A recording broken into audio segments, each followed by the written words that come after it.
Hello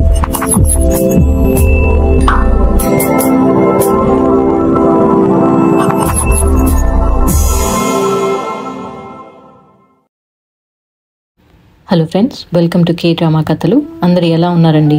ఇవాళ మన ఛానల్లో ఎక్స్ప్లెయిన్ చేయబోతున్న కథ ద 7 రెలిక్స్ ఆఫ్ ఇల్ ఓమెన్ అనే చైనీస్ డ్రామా నుంచి ఎపిసోడ్ నెంబర్ 10. నేను ఫస్ట్ 9 ఎపిసోడ్ ఎక్స్ప్లెనేషన్ లింక్స్ డిస్క్రిప్షన్లో పెట్టాను.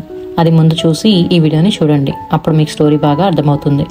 అలానే ఈసారి నేను 1000 సబ్స్క్రైబర్స్ రావాలి అని టార్గెట్ పెట్టుకున్నాను. సో అందరూ తప్పకుండా నా ఛానల్ని సబ్స్క్రైబ్ చేసుకుని ఎంకరేజ్ చేయండి. ఈ వీడియోని లైక్ చేసి కమెంట్స్లో ఈ ఎపిసోడ్ ఎలా అనిపించిందో నాకు చెప్పండి. ఇంకా లేట్ చేయకుండా ఎక్స్ప్లెనేషన్ స్టార్ట్ చేద్దామా? ఎపిసోడ్ 10 స్టార్టింగ్లో మనం అందరినీ లిక్సీలో ఉన్న లూరెన్ వాళ్ళ ఇంట్లో చూస్తాం. అక్కడ వాళ్ళు తెచ్చిన రెలిక్ని కూడా వాటర్ ట్యాంక్లో వేసి ఉంచుతారు. సీజీ వాళ్ళతో ఆ 2 రెలిక్స్ కనెక్టెడ్ అయి ఉంటాయి, కానీ ఓన్లీ వాటర్ మాత్రమే వాటిని కంట్రోల్ చేయలేదు అని అంటాడు. తర్వాత వాళ్ళ బ్లడ్స్తో ఆ రెలిక్స్కి ఏమైనా కనెక్షన్ ఉందేమో టెస్ట్ చేయడానికని వాళ్ళ 5 మెంబర్స్ బ్లడ్ శాంపిల్స్ని ఒక్కొక్కటిగా ఆ వాటర్ ట్యాంక్లో వేస్తాడు. ఆ రెలిక్స్ కూడా ఆ బ్లడ్ టచ్ అవ్వడంతో రియాక్ట్ అవ్వడం స్టార్ట్ అవుతాయి. ఫైనల్గా అవి 3 బర్డ్స్ ఫ్లై అవుతున్నట్టు ఇల్యూజన్ని ఫామ్ చేస్తాయన్నమాట. సీజీ వాళ్ళతో అందులో ఒకటేమో మేల్ ఫీనిక్స్ ఫెంగ్ అని అంటారు, రెండో దాన్ని ఫీమేల్ ఫీనిక్స్ హ్యాంగ్ అని అంటారు, అలాగే మూడో దాన్ని లువాన్ అని అంటారు అని చెప్తాడు. తర్వాత ఆ 3 బర్డ్స్ కూడా మర్జ్ అయ్యి ఒక పెవిలియన్ అండ్ ఒక డాగ్ ఇమేజ్ లాగా లైట్నింగ్తో ఫామ్ అవుతాయి అన్నమాట. మళ్ళీ ఇల్యూషన్ 13,000 వెంటనే దాన్ని డ్రా చేస్తాడు.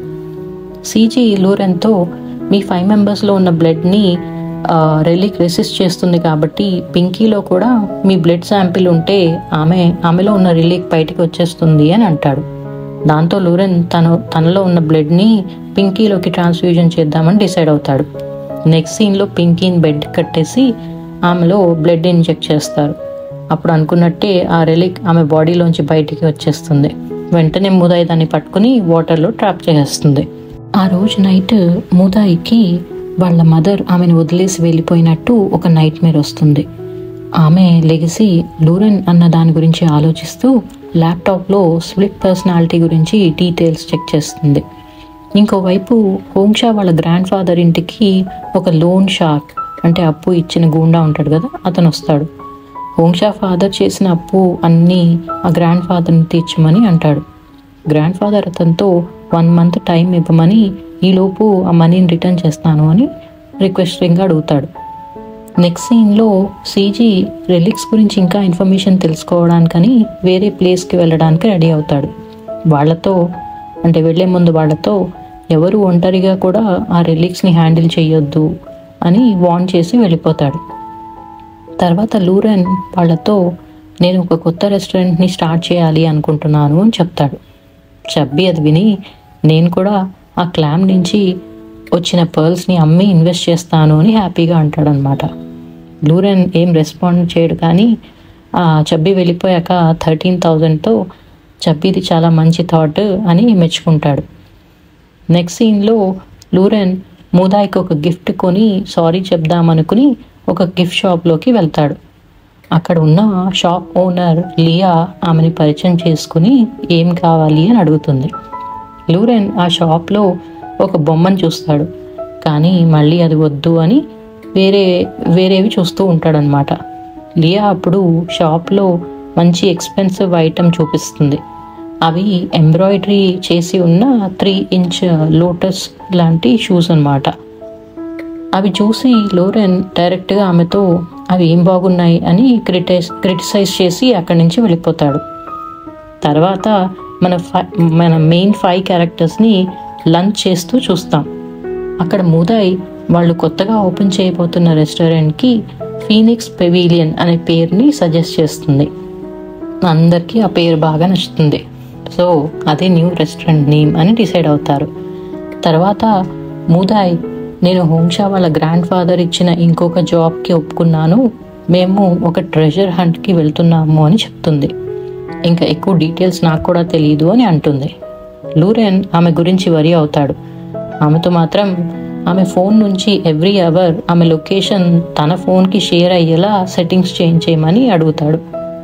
తర్వాత ఆమె వెళ్ళే ముందు అతనికి ఒక నైఫ్ని కూడా ఇస్తుంది. అదే టైంకి అక్కడికి లియా కూడా వచ్చి వాళ్ళందరినీ పరిచయం చేసుకుంటుంది.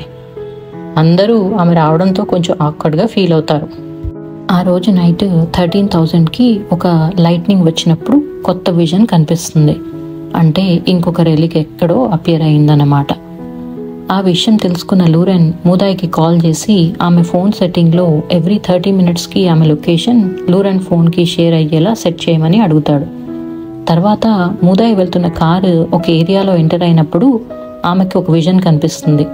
అందులో ఒక లేడీ బ్రూమ్ని పట్టుకుని ఉంటుంది, అంటే చీపిరి లాంటిది అనమాట. లూరెన్కి ఆ విషయం మెసేజ్ చేసి చెప్తుంది. అతనికి అలాంటి బొమ్మని లియా షాప్లో చూసినట్టు గుర్తొస్తుంది. సో వెంటనే లియా షాప్కి వెళ్ళి ఆ బొమ్మ గురించి అడుగుతాడు. లియా అతనితో ఏన్షియంట్ టైమ్స్లో ఆ బొమ్మని సన్షైన్ డాల్ అని పిలిచేవారని, రెయిన్ ఆగిపోయి మళ్ళీ సన్ రావాలి అని దాన్ని ప్రే చేసేవారు అని చెప్తుంది. ఇంకోవైపు మూదాయికి ఆ రెలిక్ మౌంటైన్ రీజియన్లోనే ఉంది అని అనిపిస్తుంది అనమాట. నెక్స్ట్ లూరెన్కి ఒక విజన్ కనిపిస్తుంది. అందులో వాటర్తో ఉన్న ఒక వెల్, అంటే బావి కనిపిస్తుంది అనమాట. అదే టైంకి చబ్బి కూడా అక్కడికి వచ్చి నాకు కూడా స్టోన్స్తో ఉన్న ఒక బావి కనిపించింది విజన్లో అని అంటాడు. తర్వాత గ్రాండ్ ఫాదర్, హోంగ్షా అండ్ మూదాయిని మౌంటైన్స్లో వెళ్ళడం చూస్తాం. అక్కడ కంటిన్యూస్గా రెయిన్ పడుతూ ఉంటుంది. లూరెన్ మూదాయికి కాల్ చేసి చబ్బీకి కూడా కనిపించిన విషయం, తనకి చబ్బీకి కనిపించిన విజన్ గురించి చెప్తూ ఆ రెలిక్ ఒక బావి లాంటి దాంట్లో ఉంటుంటుంది, నేను కూడా స్టార్ట్ అయ్యి అక్కడికి వస్తున్నాను అని చెప్తాడు. అదే టైంకి గ్రాండ్ ఫాదర్ని ఎవరో అటాక్ చేస్తారు, సడన్గా చేసి పారిపోతారు. మూదాయి ఆ అటాకర్ని పట్టుకోలేకపోతుంది. దాంతో గ్రాండ్ ఫాదర్ ఆమెని నువ్వు ఒక బాడీ గార్డ్ అయి ఉండి అలర్ట్గా లేవు, నీ జాబ్ని సరిగ్గా చెయ్యి అని తిడతాడు. వాళ్ళు నడుచుకుంటూ వెళ్ళి ఒక చోట ఆగుతారు. అక్కడ ట్రీస్ మధ్యలో ఒక లైట్ లాగా కనిపిస్తుంది, అది కదులుతూ ఉంటుందన్నమాట. అంతేనండి, దాంతో ఎపిసోడ్ 10 కంప్లీట్ అయింది. మీకు ఈ ఎపిసోడ్ ఎలా అనిపించిందో నా కమెంట్స్లో చెప్పండి. అలానే నా ఛానల్ని సబ్స్క్రైబ్ చేసుకుని ఈ వీడియోని లైక్ చేయండి. మళ్ళీ నెక్స్ట్ ఎపిసోడ్ ఎక్స్ప్లెనేషన్లో కలుద్దాం.